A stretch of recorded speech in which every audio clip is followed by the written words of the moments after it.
Let me know, guys. This is late, isn't it? Hey everybody, Economic Ninja here. I hope you're doing great.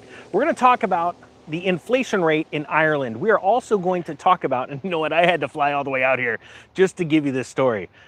Just so you know, IRS, for any coming audits, this is legit. So look at that. See, I'm in Ireland. We're going to talk about the inflation in Ireland. We're going to talk about the ECB. We're going to talk about some things that we can learn in the United States from what is going on in Europe with their inflation. Now check this out. The annual inflation rate in Ireland just fell to 5.8% in July from 2023. Now, here's the question. Do you believe that the inflation rates that are reported in Ireland are more honest than those that are reported in the United States? I'm not joking.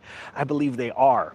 I believe that the Federal Reserve and the powers that be over in the United States have figured out a way of messing with those numbers enough to where they can report a number that is much lower than it actually is. Now, as the annual inflation rate, this is the reported number, I still don't think they're all honest, quite frankly, is 5.8%. This was from 1.6%. It fell from 1.6%, or sorry, 1.6, 6.1. See, I'm on the other side of the world and everything goes backwards.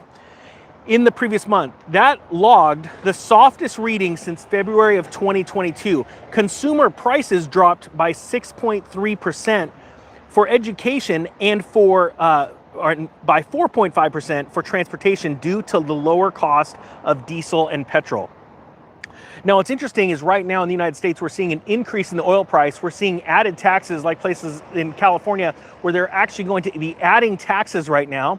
We're seeing an unexpectedly, quote unquote, surge in the price of diesel right now, which is only going to exacerbate the inflation problem. But here, they're having the exact same thing. Check out this story, and this is out of the Irish Times. Now, as I read this, let me know down below what sounds oddly familiar about the stories in the United States. Now, this is why I wanted to do this story. The Irish people are experiencing the exact same thing that we are. They are also experiencing this in China. They're experiencing it in Japan. They're experiencing it all over the world. This is a worldwide inflationary problem. Now, why is that serious? It's because as the rest of the world's collapsing, and let me remind you of 2008, when the US was falling and Europe was falling, other countries weren't falling. So we had emerging markets where hedge funds and other investors could actually go to a safe haven. Right now, the entire world is experiencing inflation, and we are going to see tons of countries experiencing bouts of hyperinflation, US included. So here's the story out of the Irish Times.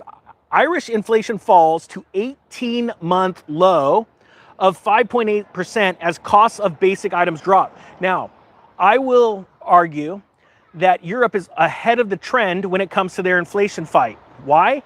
Because they had a higher ramp up in inflation because they did not enjoy the world's reserve currency. So the US was late to the game.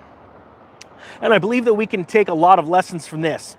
Inflation in the Irish economy fell to an 18-month low of 5.8% in July as the cost of basic items such as clothing and footwear fell back and the original energy price shock faded. However, the underlying rate, which strips out volatile energy and food prices, remained stubbornly high at 6.6%, keeping the squeeze on household budgets. Now take a look at this chart right here. You could see it going all the way back from 2020. It fell drastically going into 2021. But look at this massive spike in 2022.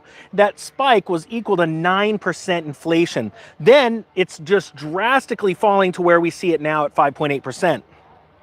Now it says the main driver behind this was higher mortgage interest costs, which were up almost 50% on an annual basis on the back of 9 straight interest rate hikes by the European Central Bank, the most aggressive series of monetary tightening undertaken by the bank. Core inflation was also driven by higher transport costs linked to higher airfares, which rose by 8% month on month and by 14% annual basis. Higher prices in the recreation and culture sector, which rose by 3.4% in July, were linked to more expensive package, holidays, and concert tickets. We've seen that in the US as well. The latest consumer price index the official measure of inflation in the Republic indicated that the annualized rate of price growth fell from 6.1% to 5.8% in July, the lowest rate since February of last year.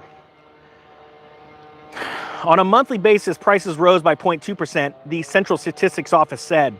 The agency noted that it is the 22nd straight month where the annual increase in the CPI has been at least 5%. Here's the point while I switch hands, because, man, this thing gets heavy. My point being is that Ireland, along with the European Union, had seen inflation spike faster and harder than the US did. Now it's coming down. However, what you notice is that mortgage costs and energy costs have not. This is perfectly in line with what is happening right now in the US. And I believe that the US is going to see one of the worst bouts of hyperinflation when it comes to energy and food, because we're going to be the last of the game. But because of stories like this, where I'm bringing you the information that's coming out of Ireland, so many people are going to see ahead and they're going to start getting ready for it. And when you get ready for it, the last people to the show, the sheep that race in, freaking out, they do panic buying and things like that, you're going to be able to take advantage of that situation. There's no stopping this. There's only the opportunity to make it better than what it's set up to be. Now check this out.